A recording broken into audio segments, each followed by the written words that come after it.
একদা এক রাতের কথা বলছি, যে রাতটি ছিল খুব অন্ধকার এবং ঠান্ডা। সকাল সকাল বৃষ্টি শুরু হয়েছিল এবং দুপুর 2টা পর্যন্ত অবিরাম বৃষ্টি হয়েছিল। শহরের নিচু এলাকাগুলোতে জায়গা জায়গা পানি জমে গিয়েছিল, ফলে লোকজনের চলাফেরায় বেশ অসুবিধা হচ্ছিল, কারণ বৃষ্টির সঙ্গে প্রচণ্ড বাতাসও বইছিল।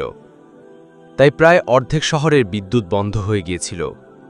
ঘরে ঘরে লণ্ঠন এবং মোমবাতি জ্বলছিল, যেগুলোর মৃদু এবং ম্লান আলোয় ঘরের লোকজন তাদের জরুরি কাজগুলো সেরে নিচ্ছিল।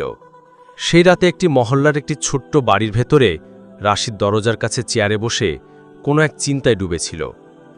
উপরের দেয়ালের সঙ্গে ঝোলানো লণ্ঠনের আলো ঘরের একটি ছোট্ট অংশে পড়ছিল।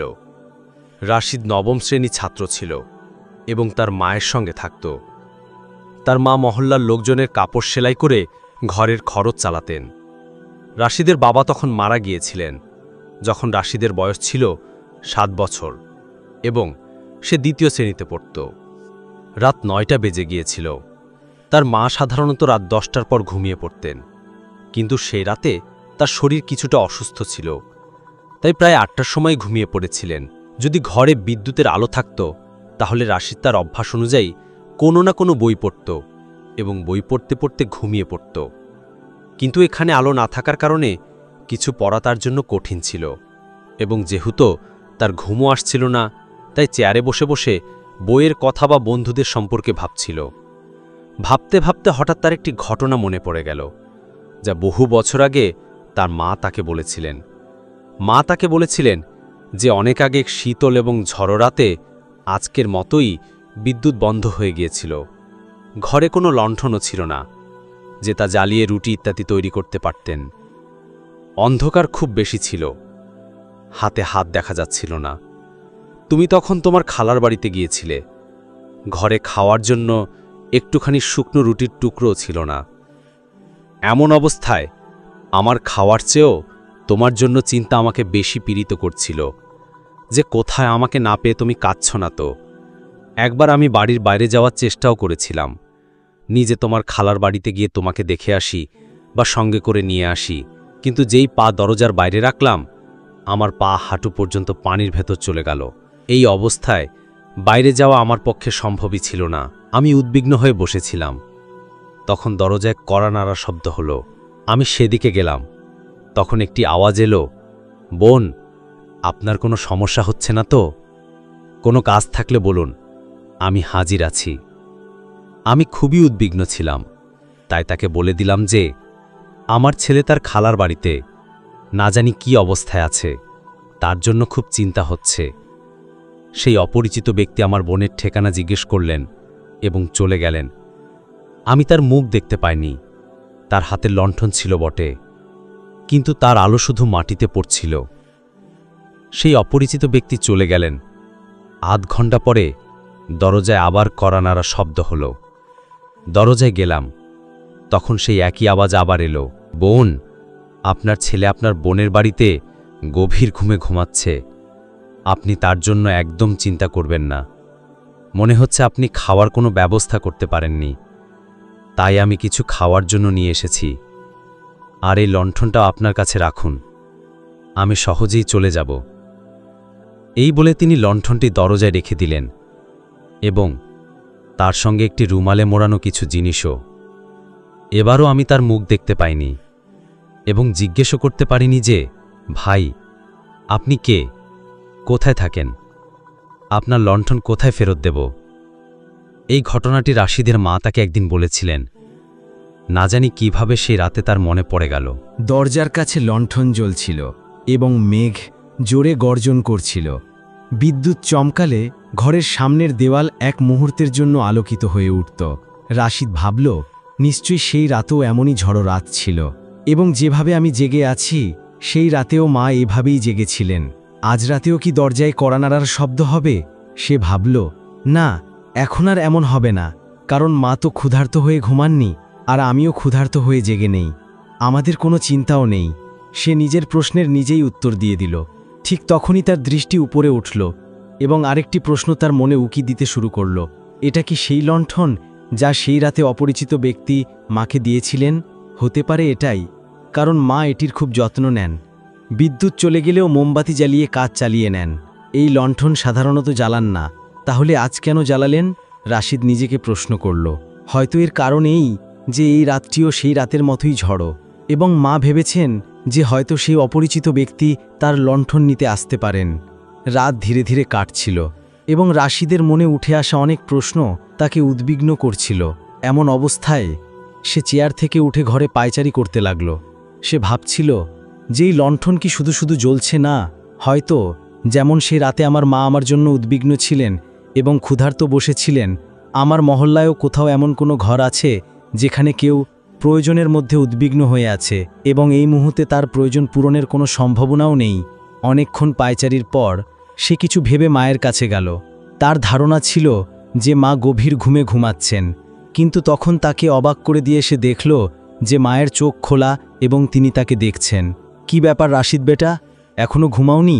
না মা, ঘুম আসছে না। মা উঠে বসলেন। ঘুম আসছে না কেন? তিনি উদ্বিগ্নভাবে জিজ্ঞেস করলেন। রাশিদ বলল, মা, আমার সেই রাতের ঘটনাটি মনে পড়েছে। সেই ঘটনা মা, যেখানে এক অপরিচিত ব্যক্তি আপনার সাহায্য করেছিলেন, আপনাকে খাবার এনে দিয়েছিলেন এবং এই লণ্ঠনটিও আপনার জন্য রেখে গিয়েছিলেন। হ্যাঁ বেটা, পৃথিবীতে এমন ভালো মানুষও আছেন। কোনো ফেরেশতা ছিলেন আল্লাহ। আমি জানতেই পারিনি কে তিনি আর কে নন। রাশিদ কিছুক্ষণ চুপ থাকার পর বলল, মা, এটাও তো সম্ভব যে আমাদের কাছাকাছি এমন কোনো ঘর আছে যার এই মুহূর্তে কোনো সাহায্যর প্রয়োজন। মা রাশিদকে বাহুতে টেনে কোলে নিলেন। হতে পারে বেটা, আমাকে অনুমতি দাও মা, আমি লণ্ঠন নিয়ে বাইরে যাই এবং কারো আমার প্রয়োজন হলে তার সাহায্য করি। মা ভাবনায় পড়ে গেলেন। মা, ভাববেন না, আপনিই তো বলেছিলেন যে পৃথিবীতে ভালো মানুষও আছেন, তাহলে কি আপনার ছেলেই ভালো মানুষদের মধ্যে সামিল হতে পারে না? মায়ের উত্তরে ছেলের মাথায় স্নেহের হাত বুলিয়ে বললেন, যাও বেটা, লণ্ঠন নিয়ে যাও, আল্লাহ তোমার হেফাজত করুন। রাশিদ লণ্ঠনের আলোর সাহায্যে একটি কাঁচা রাস্তায় ধীরে ধীরে পা ফেলে এগিয়ে যাচ্ছিল।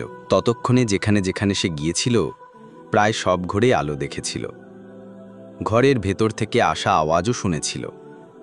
নিজের মহল্লা থেকে বের হয়ে সে অন্য মহল্লায় চলে গিয়েছিল। একটি গলি দিয়ে যেতে যেতে সে এমন একটি জায়গায় পৌঁছে গেল যেখানে কোনো আলো ছিল না। এই ঘরগুলোতে কি মানুষ থাকে না? এই প্রশ্ন তার মনে এলো এবং সঙ্গে সঙ্গে সে তার লণ্ঠনের আলোয় একটি দরজায় কড়া নাড়ল। কে? এই আওয়াজ যেন কোনো বৃদ্ধের মনে হলো। রাশিদ ভাবল, জি, আমি কে? জি, রাশিদ। তারপর কয়েক মিনিট এভাবেই কেটে গেল। অবশেষে দরজা খুলল। রাশিদ তার সামনে একজন দুর্বল এবং কৃশ বৃদ্ধকে দেখল। তুমি কে আর কি চাও? বৃদ্ধ জিজ্ঞেস করলেন। জনাব, রাত ঝড়ো, এমন রাতে বাড়ির বাইরে বের হওয়া কিছুটা কঠিন। আপনার কিছু প্রয়োজন হলে বলুন।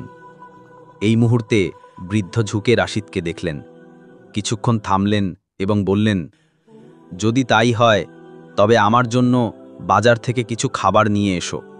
আল্লাহ তোমার ভালো করবেন। অবশ্যই নিয়ে আসবো জনাব। আমি একটি দোকানের কথা জানি যা সারা রাত খোলা থাকে। বড় মেহেরবানি, এই নাও টাকা। আমার জন্য একটি পাউরুটি হলেই চলবে। বৃদ্ধ কুর্তির পকেটে হাত ঢোকালেন। না বাবাজি, আমার কাছে এত টাকা আছে যে আপনার জন্য পাউরুটি কিনতে পারবো। এই বলে রাশিদ চলে গেল। রাশিদ শুনেছিল যে হাসপাতালের কাছে কিছু দোকান আছে যেগুলো সারা রাত খোলা থাকে। একটি দোকানে বিস্কুট ইত্যাদিও পাওয়া যায়। এই দোকানগুলো সেখান থেকে বেশ দূরে ছিল। কাদায় চলা যাই হোক কঠিন ছিল, আর অন্ধকার রাতে তো এই কাজ আরও কঠিন ছিল। রাশিদ একবার পড়েও গিয়েছিল, কিন্তু সে হাল ছাড়েনি এবং তার গন্তব্যে পৌঁছে গিয়েছিল। সেখানে একটি দোকান থেকে সে একটি পাউরুটি, মাখন এবং কিছু বিস্কুট কিনল এবং ফিরে চলল। আধা পৌনে ঘন্টা পরে সে আবার বৃদ্ধের দরজায় ফিরে এলো।